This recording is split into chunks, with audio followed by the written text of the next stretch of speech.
Veillez donc, puisque vous ne savez ni le jour ni l'heure à laquelle le Fils de l'homme viendra, nous dit l'évangile de Matthieu en son chapitre 25, verset 13.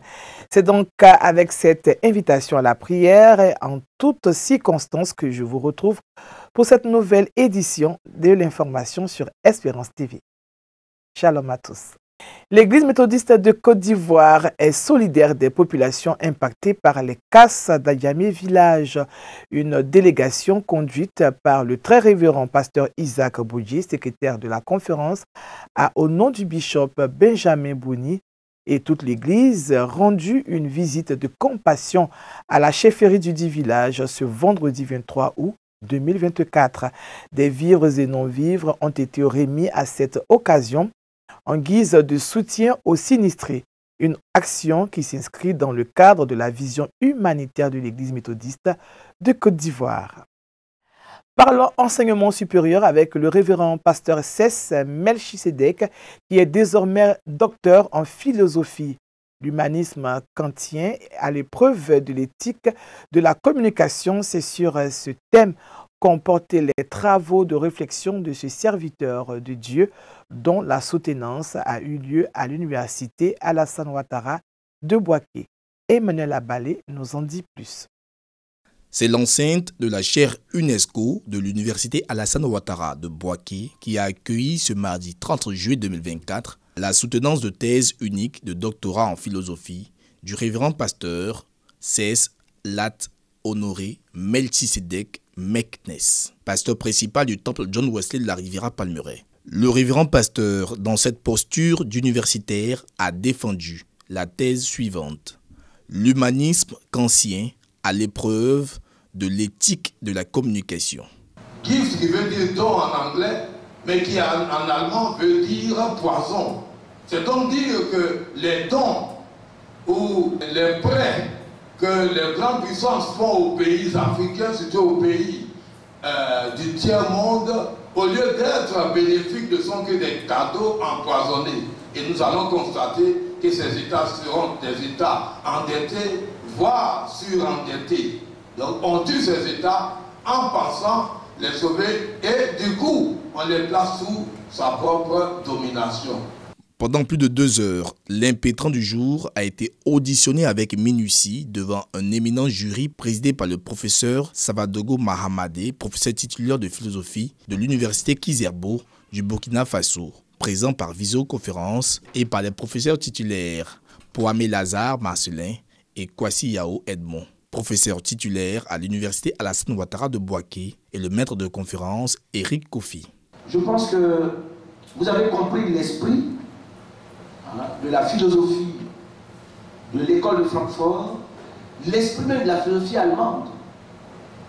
Vous voyez, l'esprit de Kant, l'esprit de Hegel, de Karl Otto Apel, c'est de faire en sorte que les catégories philosophiques puissent contribuer à la transformation du champ social.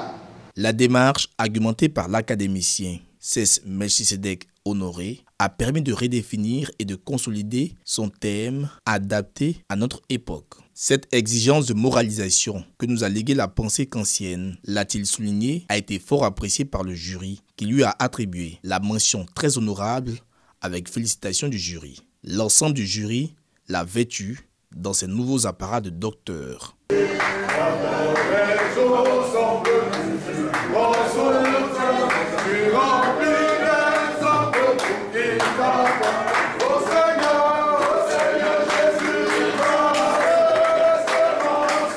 Comme le disait Emmanuel Kant, il est plus facile de professer en parole un humanisme de bon aloi que de rendre service à son voisin de palier. Toutes nos félicitations au révérend pasteur Cès Lat Honoré Melchisedek Meknes. La communauté méthodiste de Biébi dans le district d'Adzopé a désormais sa chorale liturgique. Une chorale qui a été reçue le samedi 17 août 2024 en présence des autorités administratives, coutumières, religieuses et des cadres de la localité lors de la cérémonie de consécration des premières aubes de couleur pourpre de la dite chorale. Raphaël Dompé.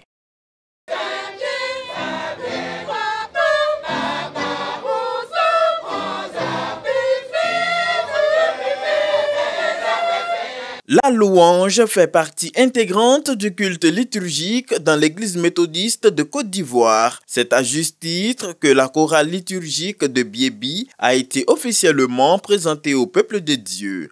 50 aubes de couleur pourpre, dont 5 pour les maîtres de chorale, 50 mouchoirs de danse et un matériel de sonorisation, un tambour, 7 tambourins et 2 castagnettes, c'est le don du conseil de l'église méthodiste de Biébi à sa chorale liturgique. Ces aubes et instruments de musique ont été consacrés pour l'adoration du Dieu Tout-Puissant par le très révérend pasteur Roland Nguessan, surintendant du district d'Adzopé. Porte-flambeau de l'église locale, ces choristes ont pris des engagements en tant que louangeurs à se rendre disponibles pour la communauté et à participer à son édification par la louange. Le conseil de l'église de Biébi a fait de tout pour Roger Ivan le maître de chœur principal. Après la baguette de direction, il a été revêtu de la tenue de commandement et installé en tant que président du directoire musical local par ses pairs. Physiquement, cette charge est lourde pour moi, mais avec Jésus, je sais que j'irai jusqu'au bout. Ma première vision est que cette chorale spirituellement soit très élevée. Cette chorale soit une chorale qui aime la prière, la méditation de la parole.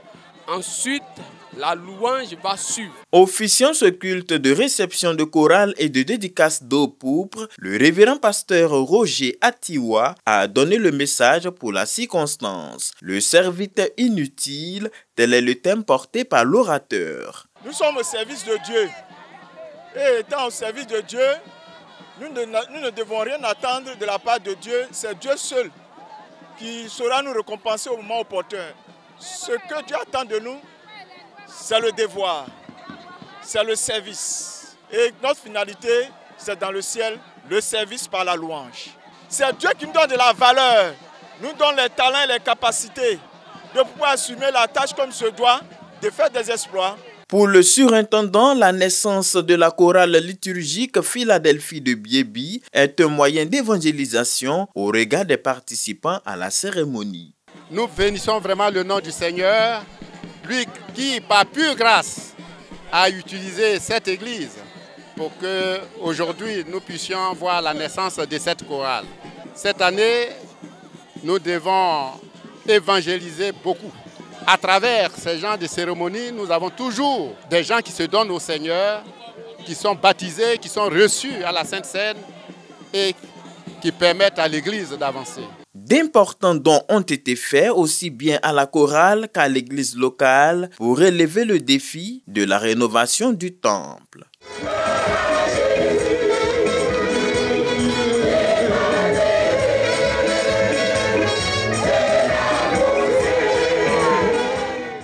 Dans le même temps, le village de Kinimokro, dans le district de Bongwanou, a également sa chorale liturgique. Le culte de consécration de cette chorale a été marqué par la dédicace des aubes de couleur pourpre et la réception de nouveaux choristes le samedi 17 août dernier, en présence du révérend pasteur Lambert Akpa, surintendant délégué du district de Bongwanou. Des précisions toujours avec Emmanuel Abalé.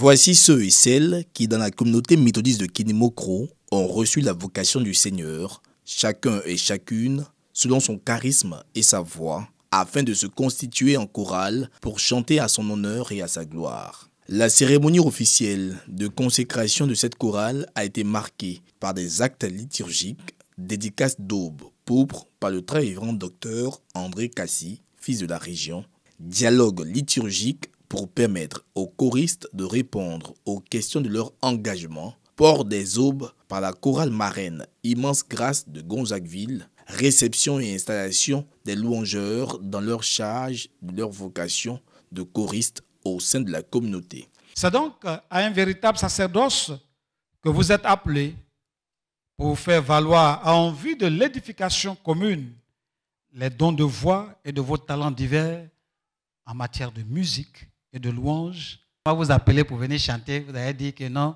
je viens d'arriver du champ, je suis trop fatigué, et mon enfant a accouché, donc je dois aller faire tambouria. Que chacun respecte son engagement. Pour porter habit, faire photo, vous êtes 40, 50, 60. Mais dans 2 semaines, on ne va plus reconnaître la chorale. Gare à vous.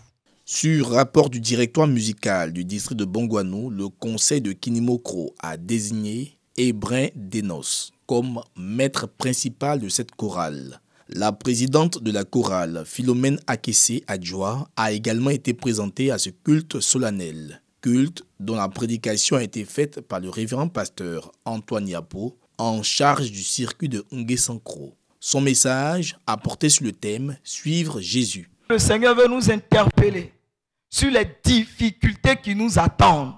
Ces difficultés ne doivent pas nous décourager, mais nous devons nous appuyer sur ces difficultés, les transformer en force pour continuer de servir le Seigneur avec abnégation dans le nom de Jésus-Christ de Nazareth. Que le Seigneur nous aide, qu'il pleuve, qu'il neige, qu'on ait faim, qu'on ait soif, qu'on soit malade. A dit Seigneur, je te suivrai partout où tu iras. Après avoir revêtu sa chorale liturgique dénommée Emmanuel et honoré certains fidèles pour leur dévouement, le conseil, la communauté méthodiste de Kinimokro et sa diaspora s'engagent désormais dans un autre challenge. Le challenge de la finition de son temple d'une capacité de 500 places. Du côté d'Atingé, dans le district d'Anyama, l'ambassadrice Déborah Chantre de l'Éternel est première responsable de l'organisation non gouvernementale Épaulement, elle à l'initiative d'une opération de distribution de kits scolaires au bénéfice des élèves orphelins de cette localité. Une action qui s'inscrit dans le cadre des activités de cette organisation qui œuvre pour le bien-être des veuves et orphelins. Le compte rendu de Esther Palais. La vraie religion pure et sans tache devant Dieu consiste à visiter les orphelins et les veuves, nous enseignent les Saintes Écritures. C'est fort de cette prescription biblique que l'ONG Épaulement, menée par l'ambassadrice Déborah dans le cadre de ses activités, a initié une opération de distribution de kits scolaires aux élèves orphelins d'Atingé dans le district d'Anyama. C'était le samedi 17 août 2024 en présence des autorités municipales et coutumières de cette localité. C'est une joie de voir cette ONG vraiment qui s'occupe de nos veuves et nos orphelins. Et il était important en tant que fils du village de venir apporter soutien et notre petite contribution à ces orphelins et à ces veuves-là. Nous sommes très heureux de cette initiative de l'ONG Épaulement, aider les enfants orphelins qui ne peut pas être scolarisé, c'est vraiment une bonne chose. Donc pour cela, nous sommes très heureux ce matin d'accueillir cette initiative. Pour l'édition 2024 de cette opération de don, ce sont 45 élèves, toutes classes confondues au niveau de l'enseignement général, qui bénéficient de ces kits scolaires composés de cahiers, stylos et accessoires pour entamer les premiers cours de la prochaine rentrée. Une action à laquelle l'ambassadrice Déborah invite à adhérer. Ce matin, nous organisons cette cérémonie de remise des kits scolaires aux orphelins à Tingué. Et nous avons toutes les ethnies. Il n'y a pas de distinction religieuse. Tout le monde est là pour recevoir des dons. Et au niveau de l'ONG Épaulement, c'est notre première édition. Heureux de bénéficier de ces dons, les récipiendaires saluent cette initiative et encouragent sa réédition pour les prochaines années. Je suis vraiment content pour ce geste de l'ONG Épaulement. Je suis vraiment heureux, content, que Dieu les bénisse. Je remercie l'ONG Épaulement pour ce geste qu'elle a fait pour moi. Je remercie l'ONG Épaulement pour ce geste, cette pensée à notre endroit et que Dieu continue de les bénir afin qu'ils puissent faire ces gestes dans les jours à venir. La cérémonie de distribution de kits scolaires a servi de cadre pour la sensibilisation des habitants d'Atingé sur les bienfaits de la santé régénératrice ainsi que les produits de la structure internationale Superlife, partenaire de l'ONG Épaulement. Direction Nouvelle-Oussrou, localité située dans le district de Dabou. Plus de 400 jeunes et enfants ont participé à une rencontre vacances organisée par le circuit d'Oussrou. Il s'agissait pour eux de s'offrir des moments de loisirs tout en apprenant la parole de Dieu. Reportage Aristide Esmel.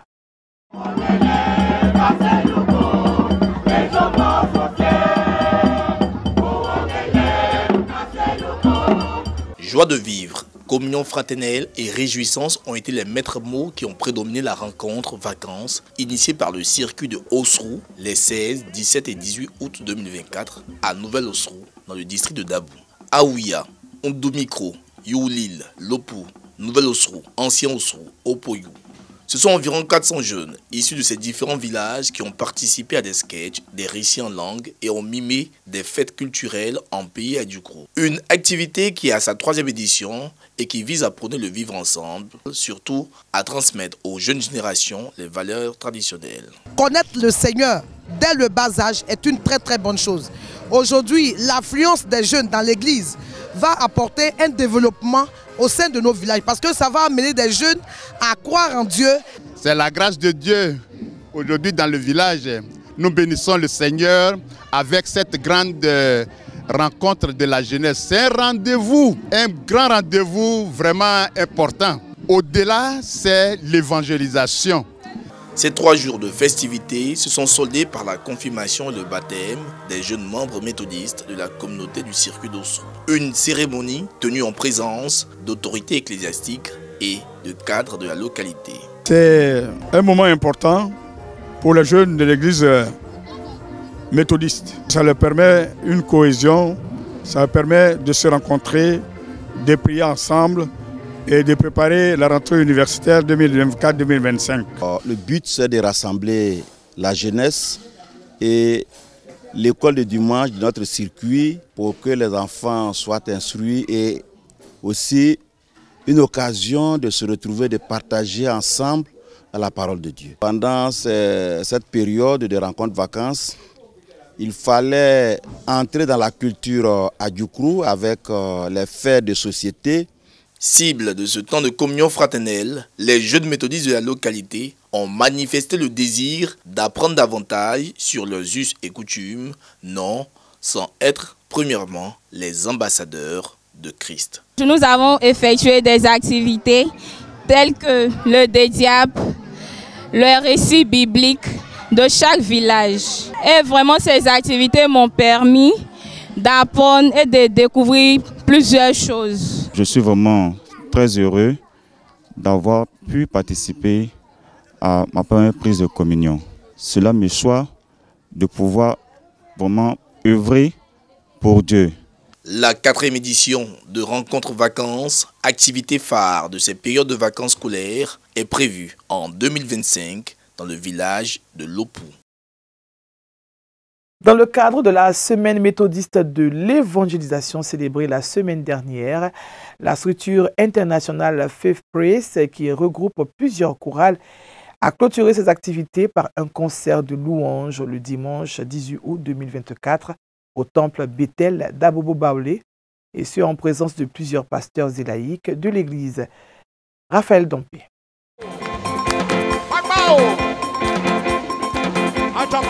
La 5e édition de la campagne d'évangélisation Jesus for Africa de la structure internationale Faith Praise Vision s'est achevée par un concert de louanges. Au cours de l'activité, un partenariat a été signé entre la chorale d'Agadou du Ghana et la chorale Bethel d'Abobo Baoulé en présence du très révérend pasteur Anthony Earl Begré, surintendant du district d'Agboville.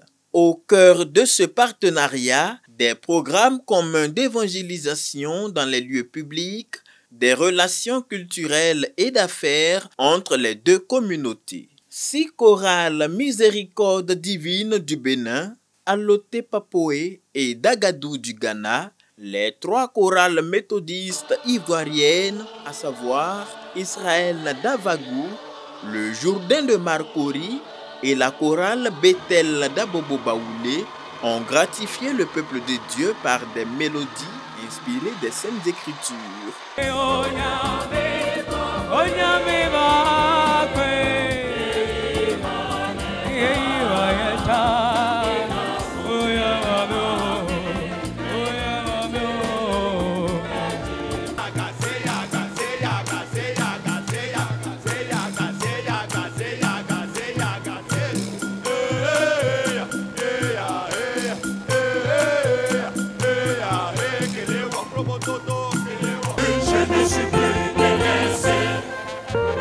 Je ne suis plus stérile, je ne suis plus désert, désormais mon nom est la cité du roi des rois. On est secours, à Capello, mon Badiba. On est secours, à Capello, mon Badiba. Créée en 2018, la structure internationale FEF Praise Vision regroupe 16 chorales sous-régionales. Chaque année, des campagnes d'évangélisation ont lieu pour l'édification des populations de la sous-région. À la faveur de ce concert, les maîtres de chorale ont été honorés par les organisateurs. Nous offrons Jésus-Christ au monde à travers la louange. Nous mettons des chorales de Côte d'Ivoire en partenariat avec des chorales de la sous-région, de tous les pays, pour des campagnes d'évangélisation. Et l'année prochaine, en 2025, il est prévu d'aller au Ghana, au Togo, au Bénin et au Nigeria. C'est un mouvement de volontaires et bénévoles qui sont des maîtres de chœur, des chantres, des choristes, qui ont décidé chaque année de dégager 2 semaines de leur congé pour l'évangélisation par la louange. FEF Praise Vision est une organisation non gouvernementale chrétienne qui ambitionne de créer une communauté internationale de choristes pour la promotion de l'Évangile. Dans l'actualité nationale, c'est la région du Béret, au nord de la Côte d'Ivoire, qui est la plus contaminée par la variole du singe, avec 7 cas à Mankono et un suspect à Kounaïri. Selon le docteur Daouda Koulibaly, sous-directeur de l'Institut national de l'hygiène publique, le pays enregistre à la date du 20 août 2024 28 cas confirmés de variole du singe, dont un décès. Si la situation est sous contrôle pour le moment, les autorités sanitaires appellent à la vigilance et à la coopération de la population. Sur le continent, il a été découvert le 2e plus gros diamant au monde, au Botswana, en Afrique australe. Cette pierre précieuse de taille exceptionnelle, avec 2492 carats, a été découverte dans la mine de Karoé et présentée au président du pays, Mogweti Masisi, dans l'après-midi du jeudi 22 août 2024. Le Botswana, faut-il le savoir, est l'un des plus grands producteurs mondiaux de diamants en volume et le plus important en valeur selon le FMI. Il constitue sa principale source de revenus, représentant 30% de son PIB et 80% de ses exportations. Et puis le fleuve Niger, qui est sorti de son lit en cette saison des pluies, a fait des dizaines de morts avec des inondations au Niger et au Tchad. Des gestes qui semblent vains face à l'étendue du désastre. La capitale Niamey est submergée, transformée en un vaste lac. La gendarmerie est à pied d'œuvre, mais cela ne semble pas suffisant. Nous souhaitons que le gouvernement nous apporte plus d'aide avec des pirogues notamment, même s'il a déjà envoyé ici 2 grandes vedettes de la gendarmerie qui assurent gratuitement la traversée en toute sécurité. Les craintes sont énormes parce qu'une fois cette digue cède, effectivement toute la zone de la mort sera inondée et beaucoup de personnes risqueraient de se retrouver sans abri, seront obligées de libérer leur maison et les conséquences, Dieu seul peut les mesurer. À l'échelle humaine, on peut juste estimer qu'il peut y avoir des risques de mort, d'inondation, d'effondrement de maisons. Le bilan de ces inondations qui touchent plusieurs parties du pays est lourd. Une centaine de morts et plus de 137 000 sinistrés. Le Tchad voisin n'a pas été épargné. La capitale Djamena a été touchée par des pluies diluviennes. Dans la nuit du 17 au 18 août, des maisons se sont écroulées, laissant une population vulnérable. La province du Dibesti enregistre à ce jour plus de 70 morts selon les autorités locales. La saison des pluies s'étend de juin à septembre dans la région. Elle avait été particulièrement meurtrière au Niger en 2022, avec 195 morts et 400 000 sinistrés. Ainsi se referme ce point de l'actualité, mais avant de nous quitter, retenons que ce dimanche 25 août 2024 est consacré à la journée de la femme méthodiste et les festivités officielles se dérouleront au temple Exode dans le district de Yopougon avec des activités récréatives, une procession en fanfare avant le culte du dimanche 25 août 2024. Merci à vous de nous avoir suivis. Excellente suite de programme sur Espérance TV. Dieu vous bénisse et bon week-end à vous.